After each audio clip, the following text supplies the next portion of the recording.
20 of Europe's finest teams have been chosen. They have all been placed into one league and are about to do battle against each other over the span of 38 games. There can only be one winner. What is going on, everyone? Thank you all for joining me for this special series here on this channel for the FIFA 15 European Super League, which will include teams such as Barcelona, Real Madrid, Atletico Madrid, Bayern Munich, Dortmund, Porto, Arsenal, Chelsea, Liverpool, Shakhtar, AC Milan, Inter Milan, Juventus, and of course the team I've decided to use for this season. I'm not too sure whether I'm going to carry on with the second and third season. I think it would be a bit pointless. We're just going to do it for one season, but I've decided to go with Manchester United. I'm going to be taking charge once again. I'm making my return, if you will, to Manchester United. What an incredible opportunity. What an incredible league to be taking part in, because we're going to see the Manchester Derby, United-Liverpool Derby, the El Clasico, the O Clasico, the Madrid Derby. It's all going to be in one league, this European Super League. And just quickly, there is all the teams grouped together in the league, number 1 to 20. I'm just so excited to get going with this. I think it's such an incredible thing. I've never really done this before, and I'm going to be playing every single game on Legendary. It's going to be such a massive challenge. I mean, look at that. Our opening game of the season is going to be at home against Bayern Munich. Then a couple of weeks later, we play AC Milan at the San Siro, and then we finish up the month against Shakhtar. And then after that, we've got Barcelona to play, Inter Milan, Atletico Madrid. It just never stops. It's like the Champions League every single week. But even better, that's why it's called the European Super League. I mean, there's no group stage, there's no knockout rounds. This is week in, week out with these massive, massive fixtures. And you guys are going to find it all here on this channel. Of course, the transfer window is open. I'm able to sign players. You just saw my shortlist, the likes of Mats Hummels, Benzema, and of course Memphis Depay, who's just recently signed for Manchester United in real life, are all on there. After inquiring about Dortmund's Gundogan, I decided to put in an offer of 23 million. Yeah, they were looking for around about 29, 30 million, but I thought maybe we could knock down the price a bit, save a bit of money so we can spend elsewhere and strengthen elsewhere in the team. I did inquire about Benzema, as you just saw, and Real Madrid, they put a price tag on him of 40 million. And I was thinking, well, if I go and spend 23 on Gundogan, I'm not really going to have enough, because I've only been given a budget of 52 mil to spend in the summer. So I did try and bring that price tag down a bit for Madrid, see if they would budge. You know, maybe they could take on the 33 mil that I had offered them. It was good to see that my transfer bid for Gundogan had been accepted by Dortmund. It was amazing, really, how swiftly this deal was being put together. They said yes straight away. It was straight into contract talks, 95,000 a week for 3 years, crucial first team player.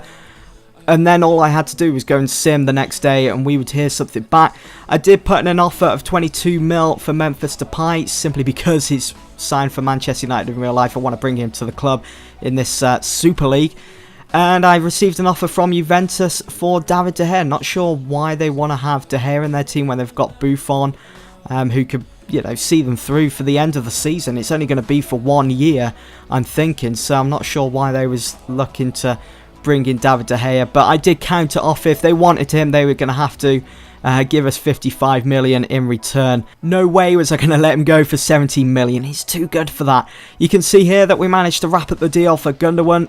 As I said, swiftly done, straight in, straight out. He's now a Manchester United guy. You can see that the headline there confirming that. The 23-year-old's arrival at Manchester United is sure to shake up the squad and have a few players looking nervously over their shoulder. There's nothing for all the other players to worry about at United. It's just simply to add a bit of depth to the team, and I think it's only right really to share it between Gundogan and Carrick in that central defensive mid role, because, you know, with 20 of Europe's finest teams being put into this one league, it's going to be a bit tiring. It's going to be physical for the older players, not just at United, but in other teams like Barcelona and Real Madrid and Bayern Munich and so on. So you're going to have that little bit of rotation going on within the team throughout the course of these 38 games.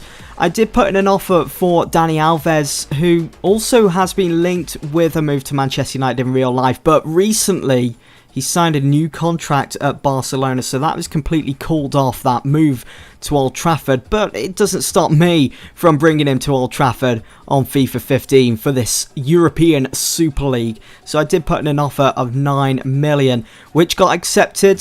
But Danny and his agent weren't having any of that first contract offer from me, and they did put in a counter offer, and I was happy to offer him just a little bit more to nudge it up to 114,000 a week. I wasn't prepared to go to 120, but I know it seems kind of pointless really when you actually think about it. When he was only looking for 120, it was only 6,000 less. But you know, it is what it is, and we would find out whether Alves had decided to join Manchester United after our first pre-season friendly against Bilbao. This is a nice, simple little game. Obviously, I wasn't too fussed about the result. It's all about the performance, fitness, getting ready for what's going to be a grueling season against Europe's finest. But just before half-time, I did concede a penalty. It was Phil Jones lunging in with that challenge. I thought he completely had the ball, defended it perfectly, and I think the referee was kind of overreacting there. Yes, Jones took down his man as he was going for the shot, but he completely had the ball blocked there, completely got to the ball. But of course, the penalty would stand. Just before half-time, Bernat would step up and take one-on-one with David De Gea in front of a full Old Trafford crowd, which, you know, I think should probably change in FIFA 16. If they've revamped career mode, I like to see stadiums not so packed for these pre-season friendlies. I think that would be pretty sweet. Or for the lower league teams, you know, if you decide to do a lower league team career modes, maybe the stadium shouldn't. Well, the stadium shouldn't be completely full, because that's not what happens in real life, is it? So I think they should work on that as well, EA. But anyway, we did go on to lose that first pre-season friendly against Bilbao. A bit gutted, obviously, to lose it, but again, the result didn't really matter. I did receive an offer from Fiorentina for Marouane Fellaini, rejected straight away. I also received an offer for Wayne Rooney, my captain, from Dortmund. They were looking to get him for 41.5 million. The chief exec was saying you could probably sell him for 43 to 50.9. I did counter offer to 90 million. I know Dortmund don't have that much to spend in the transfer window, but you know, if they wanted him, they were going to have to spend 90 million. He's too valuable, Rooney. And also, as you just saw, I wrapped up the deal for Dani Alves. He is now part of the Manchester United setup ahead of this European Super League season, and he will of course add a bit more depth to that right back position, causing a bit of competition between him, Rafael and Valencia. But it will also allow me now to place Valencia on the right wing, in right mid, where he started his United career playing, which means I could then play Di Maria over on the left and have Valencia on the right, if I don't fancy playing Young, or if Young's injured, and so on. I like having many options at my disposal, let's just put it that way. Then it was on to our third and final pre-season friendly. You saw that we did beat Espanyol 2-1 away from home. A good, decent result there. Gundogan coming on in the second half to put in a, well, I hope a good performance, because I did sim that game. But in this game against Cologne, back at Old Trafford, gearing up for the start of the season in that game against Bayern Munich, Van Persie put Manchester United 1-0 up against Cologne. Just 50 minutes gone of the game. It was a good run as he managed to just penetrate that back four, work his way through, and he fired that with his left foot, finding the bottom corner. Victor Valdez, of course, is in the team. He started this game, made a couple of saves, a couple of decent saves, keeping that clean sheet of his, and that would be the end of our pre-season. So 2 wins and a loss. Not too bad, not too shabby. At the end of the day, it was all about the performance, getting the players fit and ready for what is going to be a roller coaster of a season in this European Super League. And just to finish up here, I did have my transfer bid accepted by PSV for Memphis Depay for the sum of 24 million. But the question is, Will he sign on the dotted line? Find out in the next episode.